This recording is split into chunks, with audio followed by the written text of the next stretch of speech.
Willkommen zur 13. Folge unseres Podcasts aus dem ERCM. Mein Name ist Alexander Mohacevic, ich bin der ärztliche Leiter des Europäischen Radiochirurgiezentrums München und wir haben heute wieder einen sehr interessanten Gast. Unser Gast ist Dr. Jürgen Herzog.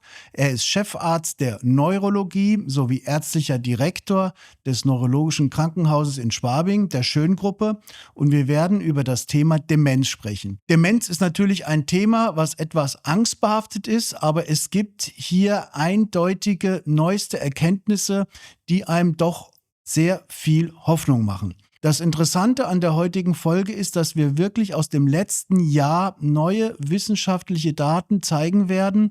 Und in unserem Podcast haben wir ja immer so ein bisschen das Ansinnen, dass wir neueste wissenschaftliche Erkenntnisse in praktische Tipps für Sie und für Ihre Gesundheit übersetzen.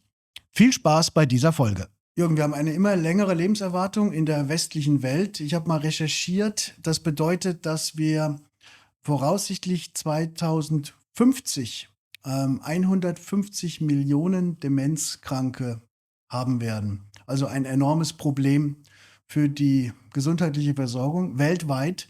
Kannst du kurz vielleicht nochmal erklären, was ist Demenz überhaupt und welche verschiedenen Formen gibt es? Ja, also sehr gerne. Es ist ein großes Problem, auf das wir da zusteuern. Und deswegen ist es wichtig, dass wir uns mit dem Thema beschäftigen. Demenz ist ein Syndrom. Also es ist keine spezifische Erkrankung, sondern zunächst mal ein Sammelbegriff, bezeichnet sozusagen zunehmende geistige Beeinträchtigungen über eine bestimmte Lebensspanne. Die müssen mindestens etwa 6 Monate bestehen oder länger. Und betrifft zunächst mal vor allem das Gedächtnis und die Orientierung. Räumliche Orientierungsstörungen stehen da vor allem im Vordergrund. Im weiteren Verlauf der Erkrankung dann aber auch Beeinträchtigungen der Stimmung, der Wahrnehmung und der Sprache. Und am letzten Endes dann auch sozusagen soziale Verhaltensweisen und Wesensveränderungen. Das ist also ein großer bunter Topf. Und wir unterscheiden dann verschiedene Erkrankungsformen, verschiedene neuropathologische Erkrankungen, die man dann mit spezifischen Untersuchungen dann feststellen kann. Lancet Neurology hat 2024 geschrieben, dass die Erkrankungen des Nervensystems mittlerweile an der Spitze sind der weltweiten Gesundheitsprobleme. Also es war ja traditionell immer kardiovaskulär, hat man gesagt, also Herzerkrankungen. Die neurologischen Erkrankungen scheinen das jetzt schon übernommen zu haben. Dann vermute ich mal, ist es im Wesentlichen natürlich die Demenzerkrankung. Was passiert denn bei der Demenz genau im Hirn?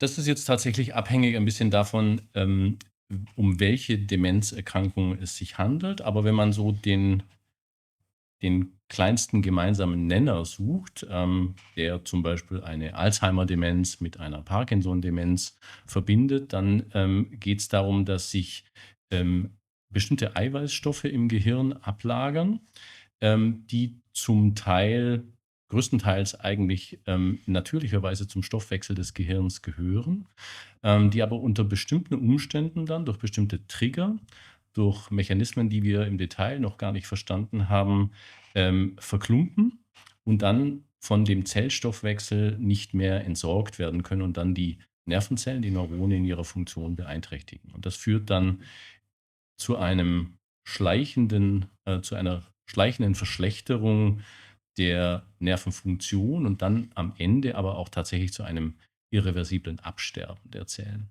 Also man kann sich es quasi ein bisschen so vorstellen, dass die Müllabfuhr kommt nicht, jetzt ein bisschen hart übersetzt, und räumt nicht ab.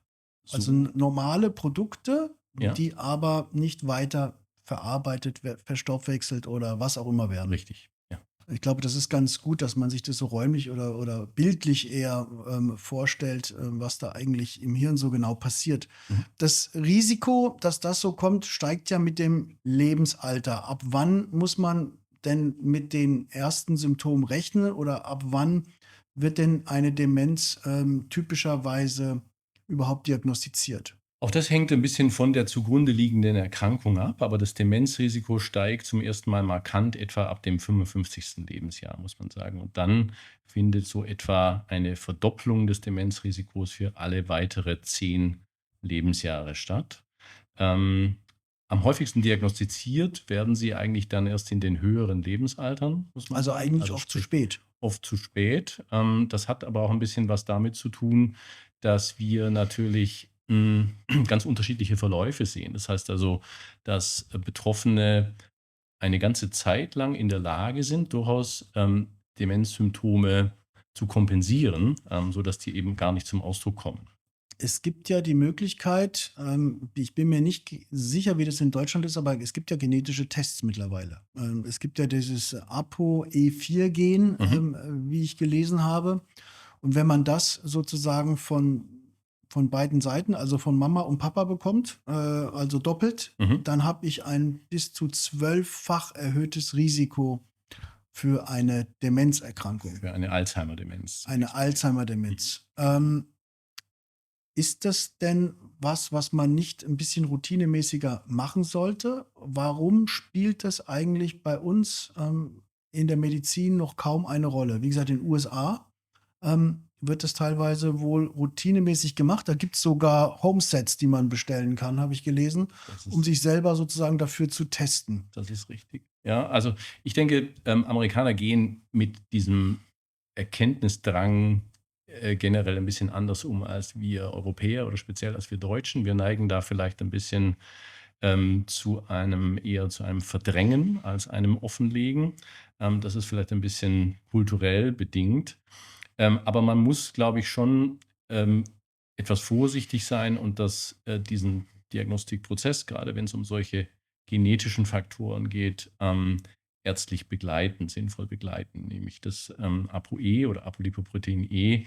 Du hast diesen sogenannten homozygoten Haplotyp, also wenn man zwei dieser Eiweißvarianten hat, dann steigt das Risiko deutlich. Es ist eben nur ein Baustein. Es Das gibt heißt eben nicht, dass man nicht zwangsläufig zwangsläufig, Demenz genau. bekommen muss, aber es gibt 'n erhöhtes Risiko. Natürlich Ja. hat das die Implikation, wenn ich dann diese Genkonstellation habe, dass ich natürlich, unruhig und nervös werde. Und ich habe möglicherweise Sorge, weil es gibt ja noch, sagen wir, kommen wir später noch drauf, aber wenig therapeutische Möglichkeiten. Mhm. Aber es gibt ja sehr wohl schon präventive Möglichkeiten, was wir vielleicht auch dann gleich noch mal diskutieren. Aber ich wollte kurz noch mal auf einen anderen Punkt zu sprechen kommen, was ich auch sehr interessant fand, dass anscheinend die Faktoren, die für den typischen Schlaganfall, was ja auch ein großes gesundheitliches Thema ist, genau dieselben Faktoren sind, die auch bei einer Demenz eine große Rolle spielen. Also Bluthochdruck, Diabetes mellitus, Übergewicht, Rauchen. Diese ganzen Faktoren scheinen bei der Demenz, ähm, sehr relevant zu sein. Sogar so relevant, dass wenn ich einen Typ-2 Diabetes habe, habe ich ein bis dreifach erhöhtes Risiko, an einer Demenzerkrankung, zu leiden, Alzheimer-Demenz. Mhm. Heißt das im Umkehrschluss, dass ich mit meinem Lebensstil eigentlich da, schon sehr viel auch präventiv tun kann? Ich glaube, du sprichst da einen ganz entscheidenden Punkt an und ich bin da auch sehr dankbar dafür, dass dieser präventive Aspekt viel zu sehr unterschätzt wird. Sozusagen, weil sich der ja im Grunde über die gesamte Lebensspanne zieht. Wir wissen aus epidemiologischen Studien, dass etwa 45% aller Demenzerkrankungen verhindert werden könnten, wenn man über die gesamte Lebensspanne alle Präventionsfaktoren beherzigen würde. Das ist natürlich ein fiktiver Wert. Ja? Aber gerade weil du diese sogenannten Lifestyle- oder Gefäßrisikofaktoren angesprochen hast, in dieser langen mittleren Lebensspanne, also sprich vom Ende der Ausbildung sozusagen so bis zum Eintritt eben in ich sage jetzt mal, in das Rentenalter zum Beispiel, da spielen diese Gefäßrisikofaktoren, Bluthochdruck, Cholesterin, Diabetes, Übergewicht, Rauchen, die spielen eine große Rolle. Etwa 30 dieser 45% fallen in diese Gruppe. Und das ist nicht so schwierig, glaube ich, das zu kontrollieren, das zu behandeln und dadurch das Risiko deutlich zu vermeiden. Aber ich meine, 45% ist viel. Das ist viel, ja. Und ganz viele haben große Sorge, aber ganz viele wissen nicht und deshalb ist es so wichtig, dass wir das hier betonen, dass der Einzelne doch richtig viel tun kann. Aber es ist doch erstaunlich, dass das so im Allgemeinen jetzt auch wir hatten jetzt hier im Podcast auch schon Präventionsleute et cetera. Wenn ich irgendwo hingehe sagen wir mal, zu so einem Check-up-Praxis, Ja. habe ich das Gefühl, dass da Demenz nicht so ein großes Thema ist und auch nicht wirklich abgefragt wird oder nicht als Baustein in meinem Check-up-System ist. Das ist jetzt vielleicht eine schwere Frage, aber hast du da eine Idee, warum das so ist? Ich glaube, das hat ein bisschen was mit diesem Verdrängen zu tun, dass das ein sehr unangenehmes, Thema ist, das auch stigmatisiert ist, über das man nicht gerne spricht und das man eher gern so in die allerletzte Lebensphase schieben möchte. Und natürlich geprägt von diesem, ich nenne das immer gerne therapeutischen Nihilismus. Ja, letztlich sozusagen die Grundhaltung, dass man ja ohnehin nichts machen könne, für die Entstehung, geschweige denn für die Behandlung einer Demenz. Und wir sind da, glaube ich, an einem Wendepunkt. Einerseits, was das Umdenken für die Prävention angeht.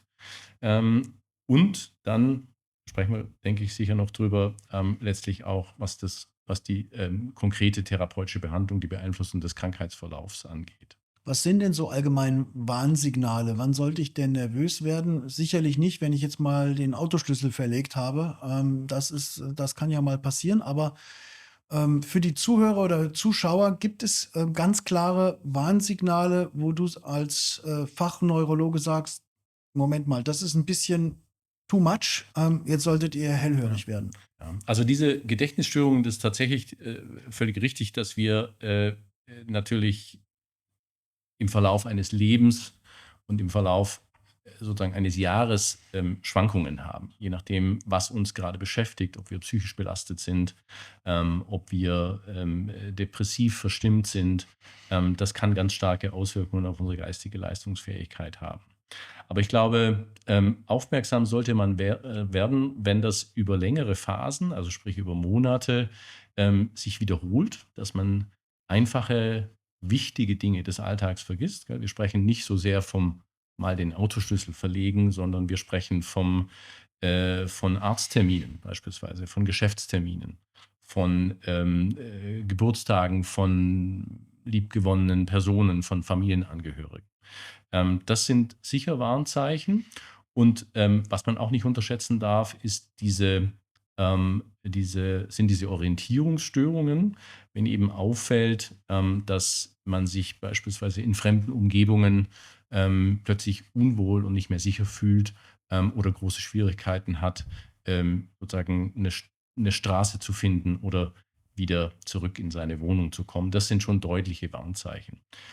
Hilfreich ist immer dann, noch mit zu berücksichtigen, gerade aus der ärztlichen Perspektive, wenn es eben auch anderen auffällt. Ja, nicht nur den Betroffenen selbst, sondern wenn es auch Familienangehörigen, Kindern auffällt. Das ist für mich immer schon ein Zeichen, dass man da nochmal genauer hinguckt. Ist ja so, dass selber würde man das ja dann auch eher wahrscheinlich mal verdrängen und sagen, na ja, das habe ich jetzt halt mal vergessen, das kann ja nicht so schlimm sein, aber dass eher die Angehörigen dann sagen: „Moment mal, das sind jetzt Sachen, die vergisst man nicht.“ kommen denn zu euch die Leute aus eigenem Antrieb oder kommen die eher, weil der Partner oder die Partnerin gesagt hat: „Du, mein Lieber, jetzt müssen wir mal nachgucken, da stimmt ja irgendwas nicht.“ Ja.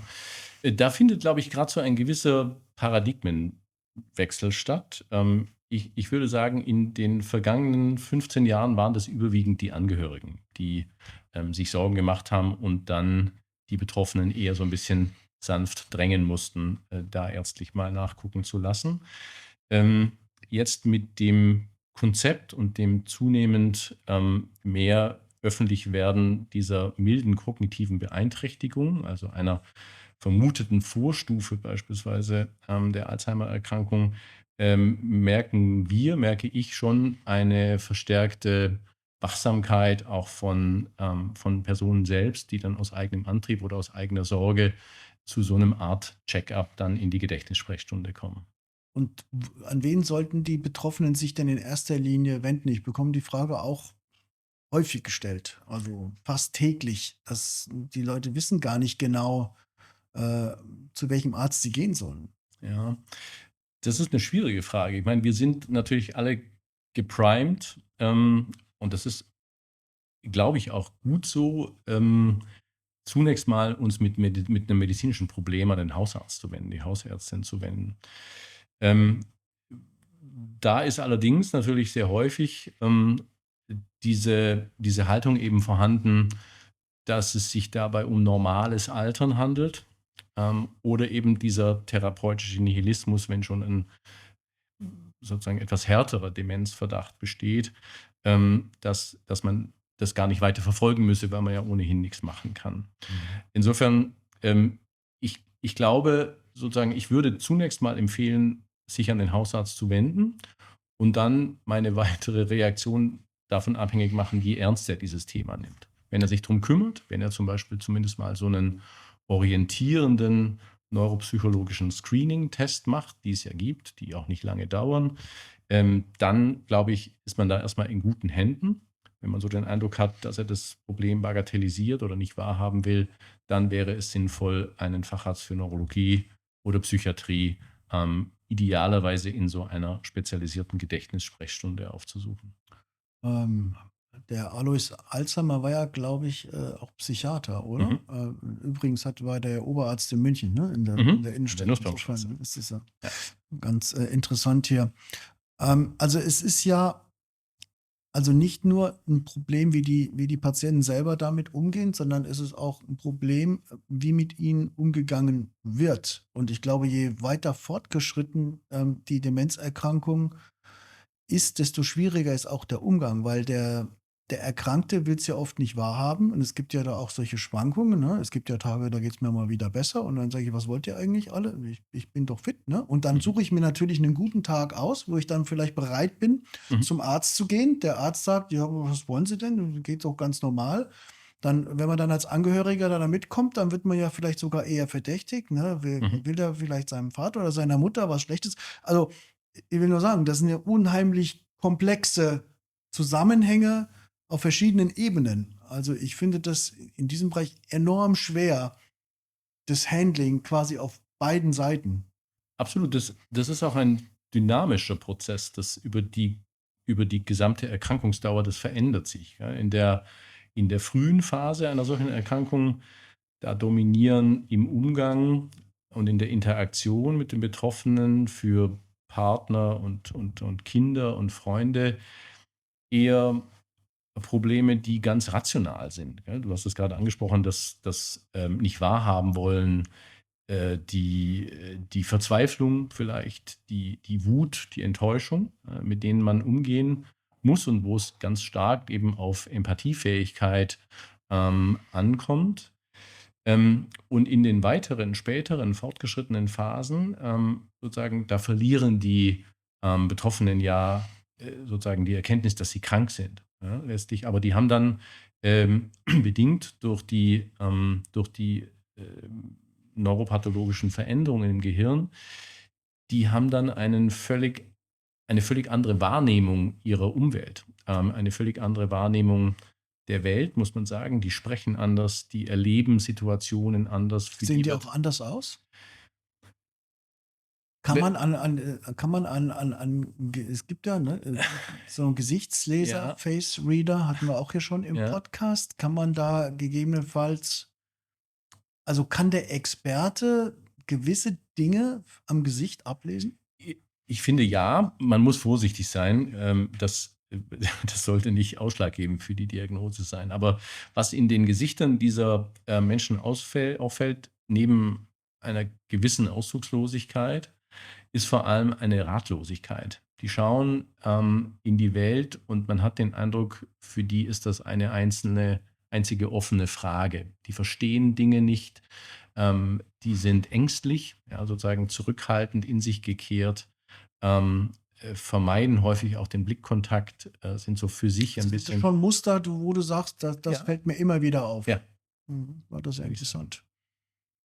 Wo ich gern unbedingt drauf kommen möchte, ist die sogenannte Neuroplastizität unseres Gehirns. Das sind ja auch Erfahrungen und Erkenntnisse, die man jetzt erst in den letzten Jahren so richtig gewonnen hat, dass das Hirn ja eigentlich dynamisch aufgestellt ist. Man hat ja früher immer gesagt, okay, die Hirnentwicklung geht bis zum 25. Lebensjahr vielleicht und dann Mhm.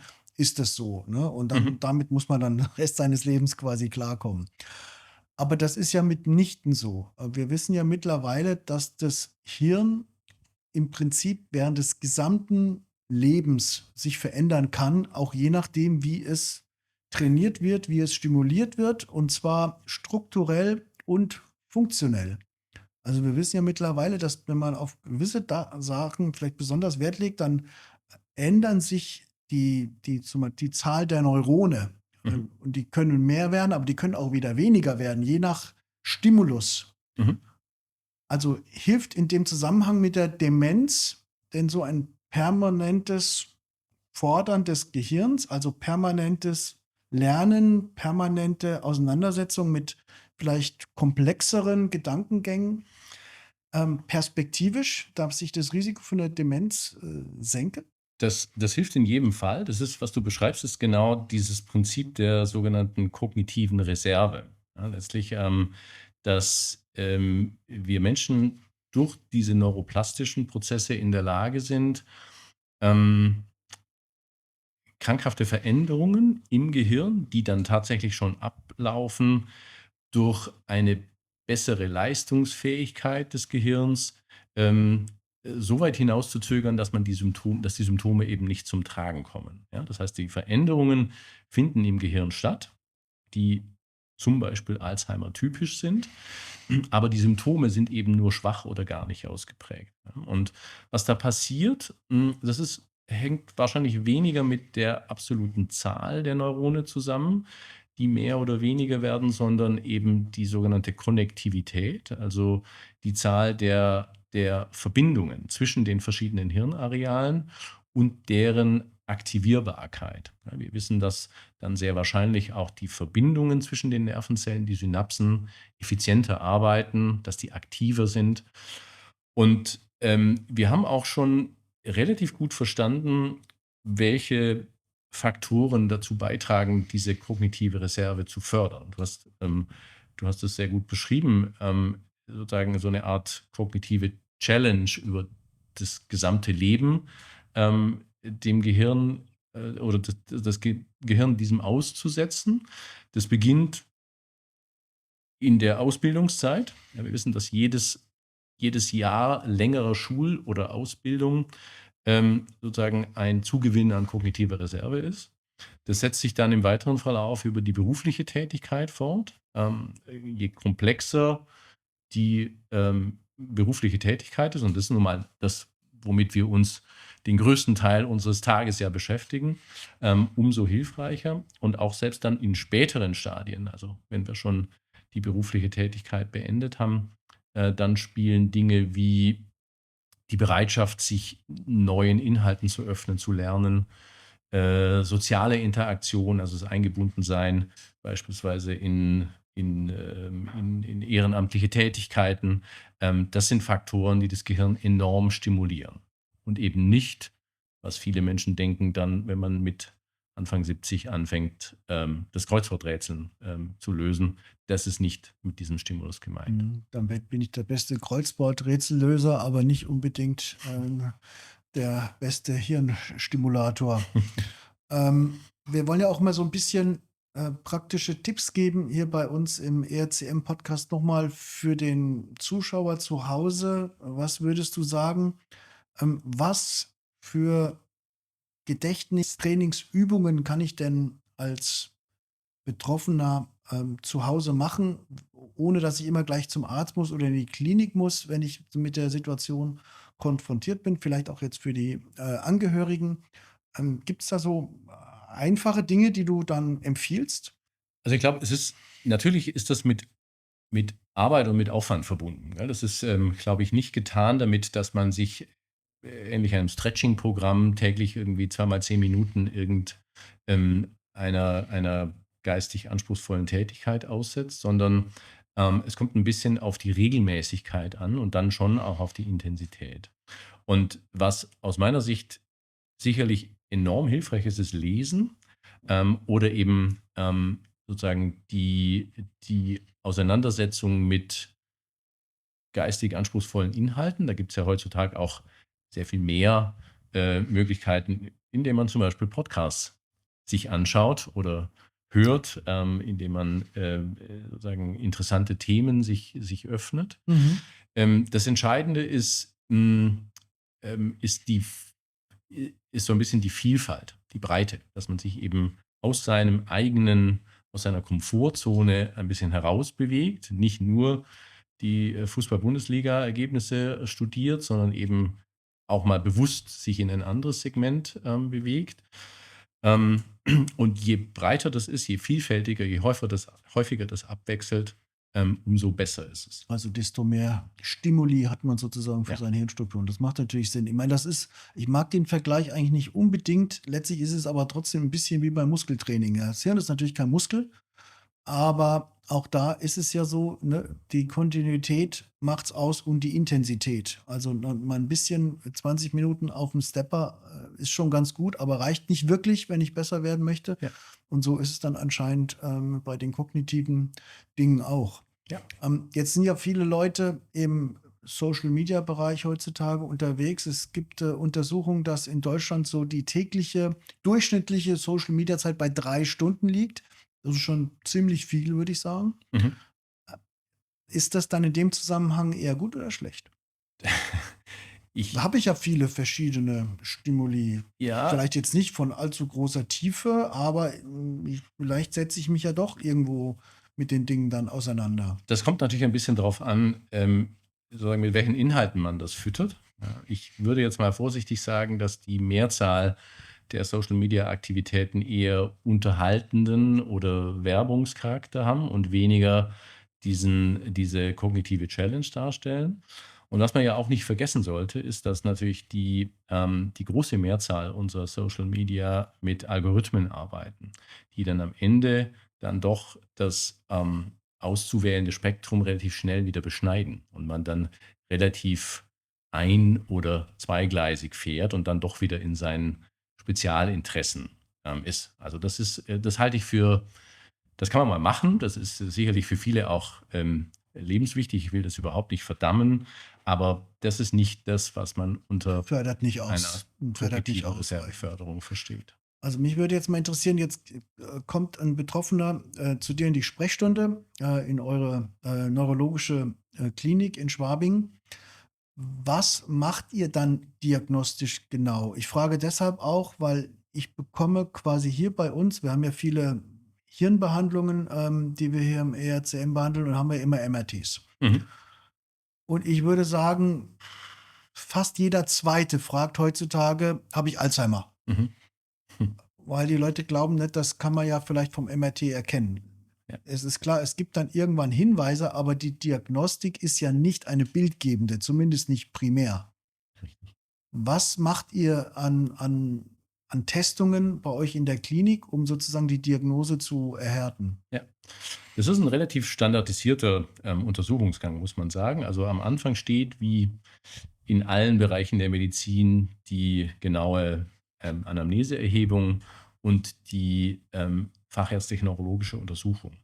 Und das ist schon mal, das darf man nicht unterschätzen, das ist schon mal ein erster wichtiger Punkt, weil es eben sehr viele neurologische Erkrankungen gibt, ähm, die eben nicht nur diese kognitiven Symptome, die Demenz sozusagen mit sich bringen, sondern es eben auch körperliche Veränderungen gibt. Denken wir mal beispielsweise an die Parkinson-Demenz, die eben durch einen Fachmann erstmal gesehen, entdeckt und diagnostiziert werden müssen. Und danach machen wir erstmal klassische neuropsychologische Tests mit einer Screening-Untersuchung. Das am häufigsten verwendete Assessment dazu ist der Montreal Cognitive Assessment, der MoCA-Test. Wie aufwendig ist das? Das ist ein relativ kurzer Test, den man je nach Zustand des Patienten zwischen 20 und 30 Minuten maximal Das macht man in der Sprechstunde. dort machen. Dafür In der muss ich nicht Sprechstunde. stationär liegen. Das Dann Man bekommt kann, man den Test und dann genau. mache ich den alleine, mache ich den mit einem Arzt zusammen? Wie ist das? Den macht man entweder mit einem Arzt zusammen oder eben mit einem Psychologen, der dafür geschult ist, der sich mit diesen Tests auskennt.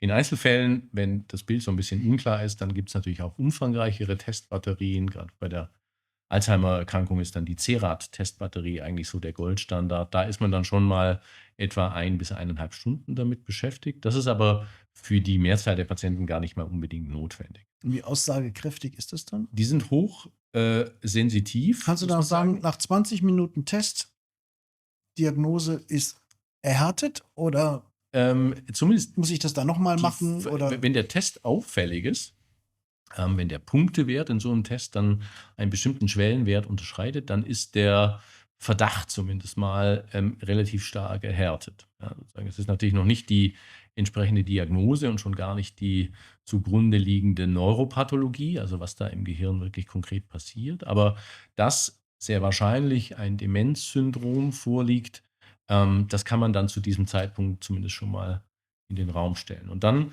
kommen technische Untersuchungen, dann kommen apparative Untersuchungen und da ist eigentlich als Standard natürlich eine Blutuntersuchung mit dabei, wo wir versuchen, mit bestimmten Markern, mit metabolischen Markern, mit Schilddrüsenwerten, mit Blutzuckerwerten, Erkrankungen mit zu erfassen, die möglicherweise solche kognitiven Beeinträchtigungen hervorrufen können oder auch fördern können. Mhm. Und eben solche Spezialuntersuchungen, wie du gesagt hast, das ApoE beispielsweise eben. Wird das gemacht bei das euch? das wird regelmäßig eben auch mitgemacht. Mhm. Dann gehört eine Bildgebung dazu, klar, des Gehirns. Wir versuchen eben dann bei allen Patienten, die das noch nicht hatten, eine Kernspintomographie oder zumindest eine Computertomographie des Gehirns anzufertigen. Und wenn man es dann weiter erhärten will, und das versuchen wir den Betroffenen dann schon ähm, relativ klar auch zu machen, dann braucht man ähm, härtere Biomarker letztlich. Also dann brauchen wir irgendwie eine Evidenz dafür, ob sich ein solches krankhaftes Eiweiß im Gehirn finden lässt. Mhm. Und da gibt es heutzutage im Grunde 2 Standarduntersuchungen. Das eine ist die Liquor-Untersuchung, also die Funktion des Nervenwassers am Rücken, wo wir zumindest diese Alzheimer-spezifischen Also Veränderungen, dieses Amyloid Amyloid, kann ich im Rückenmarkswasser feststellen. genau, also die Veränderung des Amyloids kann man da feststellen. Oder auch das zweite Alzheimer-typische Protein, das sogenannte Tau-Protein, in einem bestimmten Aggregatzustand, wenn das eben im Laufe der Erkrankung dann von den zerfallenden Nervenzellen freigesetzt wird und in der sogenannten hyperphosphorylierten Form vorliegt, das kann man messen, quantitativ messen, und dann kriegt man im Idealfall ein relativ eindeutiges Ergebnis. Mhm. Für die Patienten, die sich nicht punktieren lassen wollen oder bei denen die Liquorpunktion nicht aussagekräftig ist, gibt es seit einigen Jahren eben auch noch spezifische nuklearmedizinische Verfahren, die eben auch diese Eiweiße nachweisen, das sogenannte Amyloid und das Tau-PET. Das ist allerdings etwas, was, sag mal, eigentlich im Grunde noch ein Stück weit in der Entwicklung ist, sicher noch nicht zur klinischen Routine dazugehört und wo es auch relativ wenig sag mal, Untersuchungskapazitäten in Deutschland aktuell noch gibt. Wird das dann im Rahmen von Studien gemacht oder sagt ihr, okay, ich habe hier eine unsichere Situation, da fehlt mir jetzt noch diese spezielle Diagnostik, um meinen Verdacht zu erhärten zum Beispiel? Sowohl als auch. Im Moment überwiegen klar diese Untersuchungen im Rahmen von Studien, aber für Einzelfälle überweisen wir natürlich klar auch an entsprechende nuklearmedizinische Institute, wie hier in Großhadern oder im Rechts der Isar, um solche Untersuchungen durchzuführen. Mhm. Oh, das ist interessant. Ich meine, die Hauptfrage ist ja dann für die Betroffenen, was kann ich tun, um die kognitiven Störungen zu stoppen oder vielleicht auszubremsen?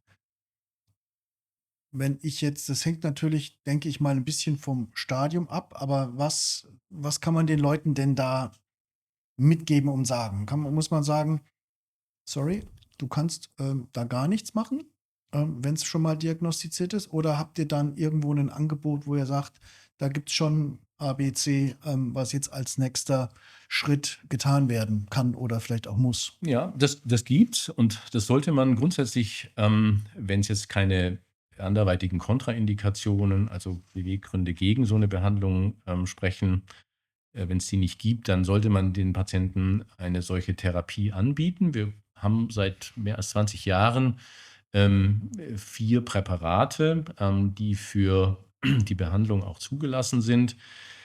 Das sind zum einen die sogenannten Cholinesterase-Hämmer, und zum anderen ist es, das sogenannte Memantine, die, wenn man's, kurz fassen möchte, im Grunde als symptomatische Therapie über einen gewissen Zeitraum die, Leistungsfähigkeit des Gehirns vorübergehend verbessern können. Und Wie machen die das genau? indem sie beispielsweise bei diesen Cholinesterase-Hämmern, den wichtigsten Botenstoff der Nervenzellen im Gehirn, das Acetylcholin, durch einen verzögerten Abbau länger und damit besser zur Verfügung stellen. Das ist so, wie wenn man sozusagen dem Gehirn einfach statt normalen bleifrei Benzin super tanken würde und den Tank immer voll hält. So kann man sich das vorstellen. Also wie so ein Booster fürs Hirn. Genau, in der Tat. Und das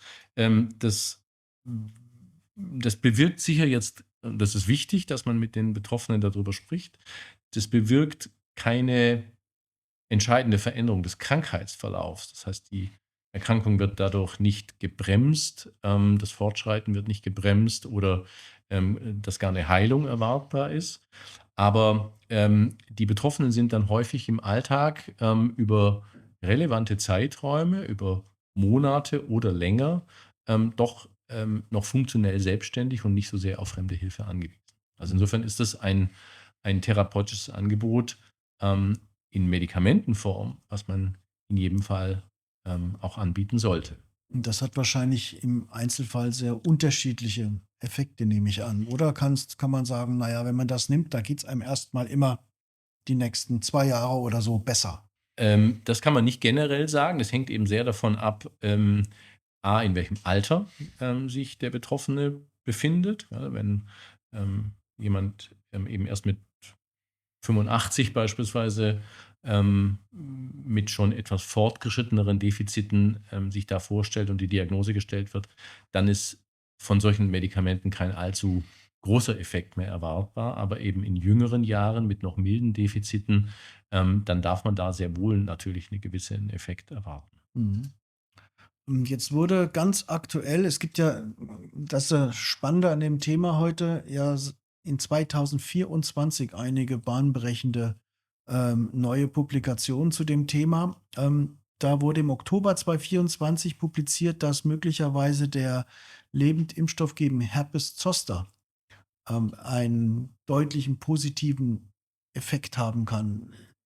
Ist das was, wo wir ein bisschen auch in der Zukunft drauf bauen können oder ist es noch zu präliminär, zu früh gedacht? Ich glaube, das ist tatsächlich etwas zu früh gedacht. Da sind auch die Mechanismen, die dahinter stehen, noch zu wenig verstanden.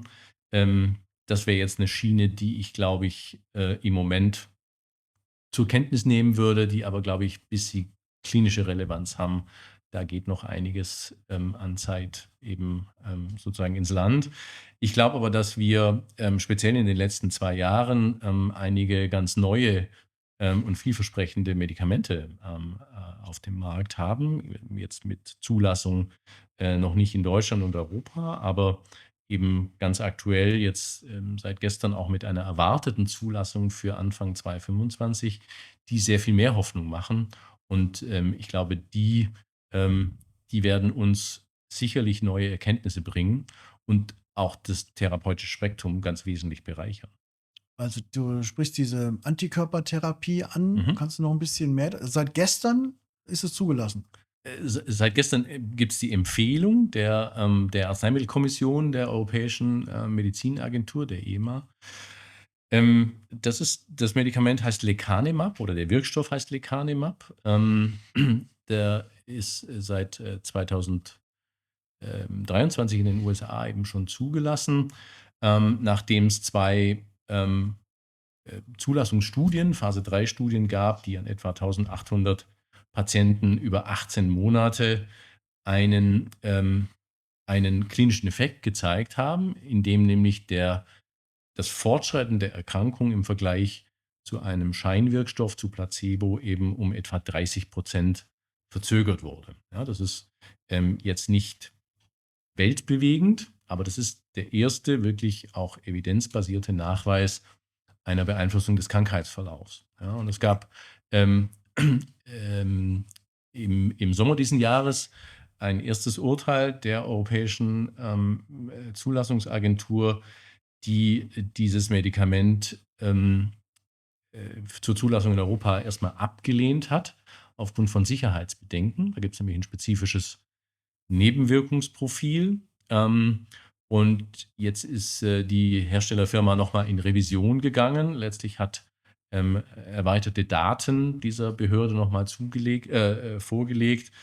Und aufgrund dieser Daten ist jetzt eben gestern ein positiver Spruch für eine beschränkte Zulassung erfolgt, nämlich in der Form, dass eine Empfehlung besteht, das Medikament für Patienten mit einer milden kognitiven Beeinträchtigung oder einer leichten Alzheimer-Demenz, also beides sehr frühe Stadien der Erkrankung, mit einem ganz spezifischen ApoE, einer ganz spezifischen ApoE-Konstellation zu empfehlen. Und zwar nämlich immer dann, wenn von diesen zwei ApoE sozusagen Haplotypen entweder nur einer oder gar keiner vorliegt. Ja.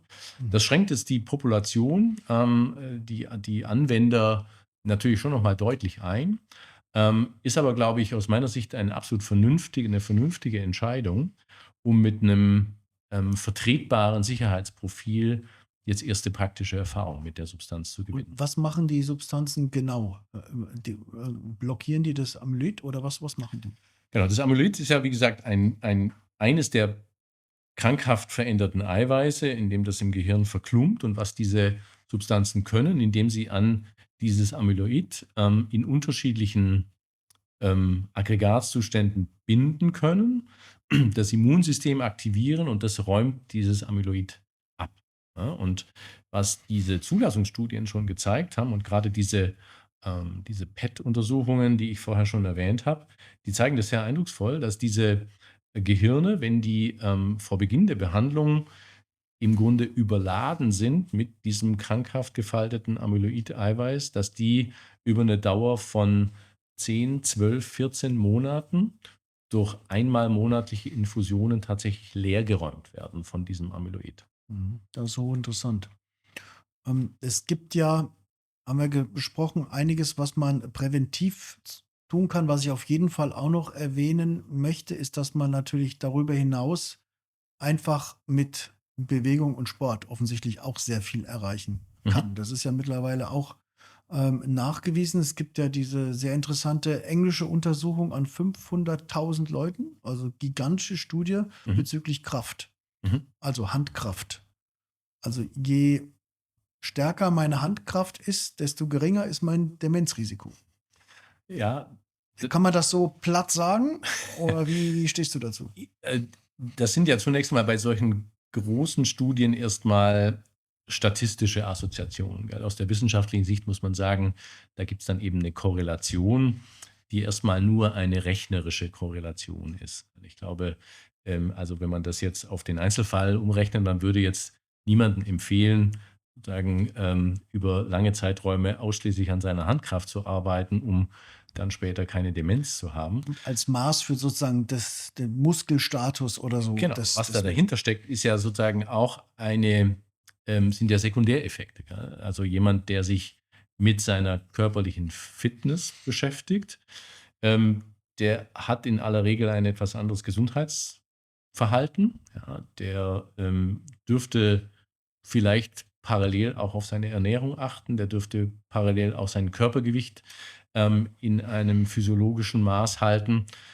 Und damit reduziert er automatisch andere Risikofaktoren für die Demenz. Und der zweite, das ist dann so ein, ein übergeordneter Effekt natürlich, dass das Sport und vor allem körperliche Bewegung ein offensichtlich ganz starker Trigger ist, um diese Plastizität im Gehirn, diese Konnektivität, also die Vernetzung, die positive Vernetzung zu fördern und zu triggern. Ja, also das heißt, die Handkraft ist vielleicht wenn man so will, ein Marker, den ich da gut messen kann, aber das ist nicht der entscheidende letztlich, dass der Indirekter Zustand meines Gehirns Marker des ist. Ganzen, ja. Also wir müssen sozusagen achtsam mit unserem Hirn umgehen. Wir haben ja 86 Milliarden Hirnzellen mit teils 1000 Synapsen. Das ist ja, was man sich schon kaum so richtig vorstellen kann. Also das Gehirn ist schon eine sehr, sehr komplexe Struktur, hat nur 2% vom Körpergewicht, aber 20% vom Grundumsatz. Mhm. Also es lohnt sich auf jeden Fall, sich ums Gehirn zu kümmern. Und wir haben wirklich sehr gute Möglichkeiten, das zu tun. Wir müssen es nur bewusst umsetzen. Und das ist, glaube ich, eine ganz wichtige Botschaft. Und das gilt insbesondere auch für die Demenz. Also wenn ich regelmäßig meinen Sport mache, wenn ich vielleicht meine Blutparameter regelmäßig checke, wenn ich mich jetzt insofern gesund ernähre, dass ich keinen Diabetes bekomme, wenn ich schaue, dass meine Blutfette, insbesondere mein LDL-Wert, möglichst niedrig bleibt, das scheint ja auch ein Faktor zu sein, der bei der Demenz eine Rolle spielt.